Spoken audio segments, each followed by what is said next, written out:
Steve, welcome back. You didn't give Jimmy Savile that particular gig, did you? No. No, it was nearly a decade before I took the reins at Transport, but well, it would have been better if you'd kept them. I got the answer. It'd been better if you'd kept them, because we've now got cyclists driving down the middle of the road in London, even though we've spent billions on cycle lanes. What's that all about?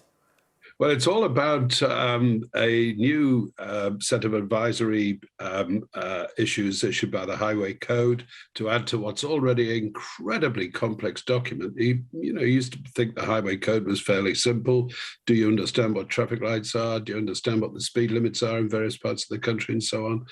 Now it's horrendous, and it's all around this, what they call this pyramid approach, where pedestrians come top, and then cyclists, and then, I suppose, motorcyclists, and then buses and taxis, and then right at the bottom is the dear old motorist. There's some logic in that in some ways, because we do want to make sure that that we keep accidents off the road. But frankly, I think this one really has triggered something quite extraordinary, which is certainly triggered me, Steve. I'll tell you, as someone with no, I would have, if I'd become mayor of London, there wouldn't have been a cycle lane left. But anyway, speaking of accidents, Boris Johnson is in deep trouble now, or is he? Oh, yeah, I think he is. I think he is, for very simple reasons. He's credited with having won the Tories an 80-seat majority. Personally, I always took the view that the two people who won those 80 seats, or certainly the 30 red wall seats for the Tories, were Jeremy Corbyn and Keir Starmer. Jeremy Corbyn, because most Labour voters support the monarchy, support the armed services, believe in their country, don't like people running it down, and simply thought that that was what Jeremy Corbyn was all about. And of course, Keir Starmer, because he told all those Labour voters who voted to leave the European Union that they were fools, they were ill-educated, probably from, sort of C2D class. Thick northern racists. Yes, and that he would give them another chance to get the right answer. Something, of course, that you and I know the EU is very, very keen on. But given that Boris is credited with having won that election, you have to say that right now, all the evidence is that Boris Johnson would lose that majority for the Conservatives if he remains in office. I don't personally believe in casting stones, let he who is without sin. But the reality is that Boris Johnson is now, in my view, and in the view, I think, of most reasonable people, entirely discredited.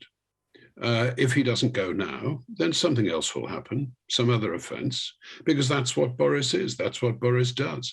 I worked with him quite closely when he was mayor, and I know that, for example, he really can't be bothered to read the official papers, the number one requirement of any serious minister, that he relies heavily on a lot of other people, that like some very intellectually clever people, he's lazy intellectually, knowing that he can always get away with a quip and a line and a quick scan and so on. And of course, in cases like dear Mrs.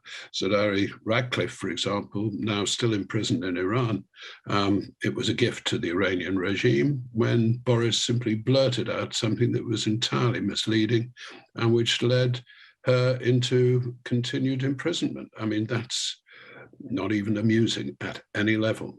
But that's the man who is now Prime Minister. And, I'm afraid, I think when that happens, whether you like him or not, whether you want to give him credit for what he achieved or not, you simply have to say, you're the problem.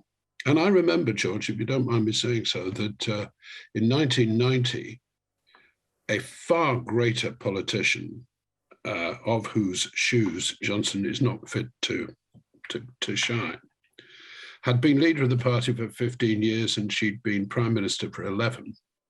But MPs realized that from that point, she'd become a liability rather than an asset. And the Tory party took the necessary action.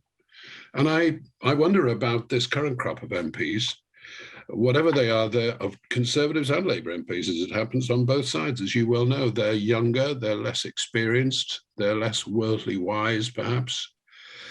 Because as far as I can see, it's not a question of whether you like Boris Johnson or not. It's just a question of, do the Tories want to win the next election? And if they do, they have to change. And the sooner they change, the better.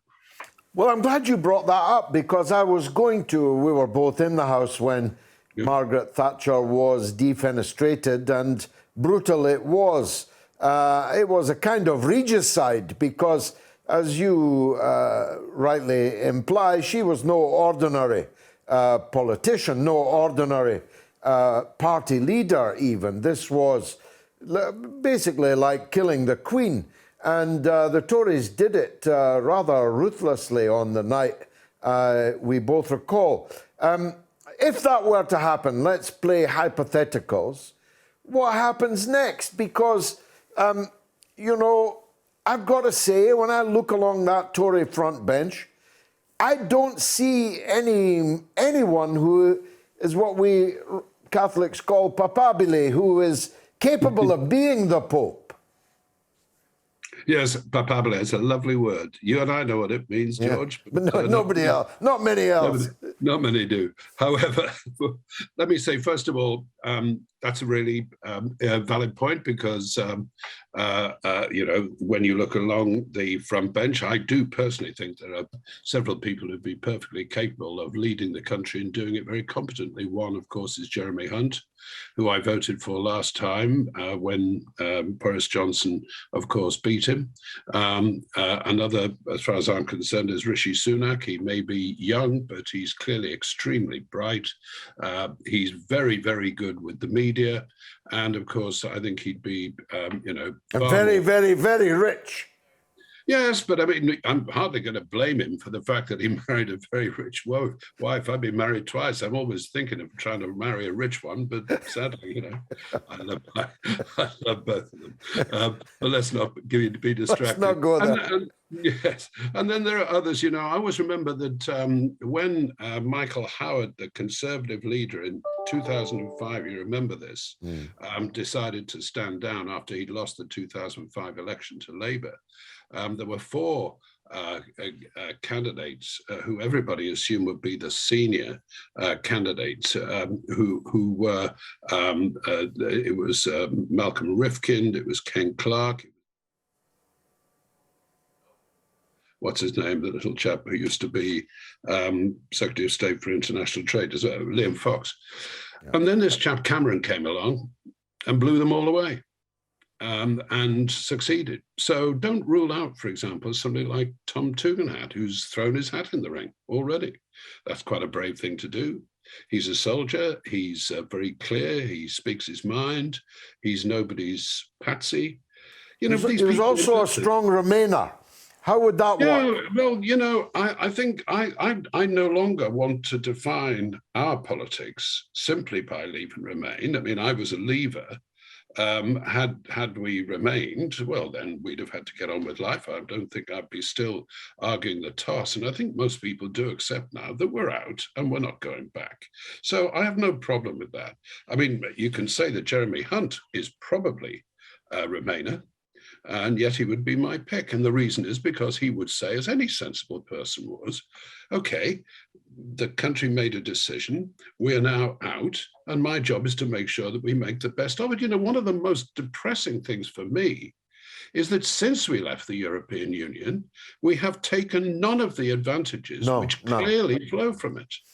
Absolutely. And to me, that's a desperate failing in, of course, this Johnson-led government. He might have got us out, albeit with a few ragged edges, such as the Union and Northern Ireland. But, you know, the fact is, where's the idea of being the Singapore of Europe? Where's the idea of creating a low tax economy that's all about inviting, you know, global players to focus on the UK? Why do we sign up to Biden's 15% corporation tax when it's for a floor? When, as far as I'm concerned, we should be outbidding Ireland to make companies come to us, create employment, create decent, you know, well-paid jobs.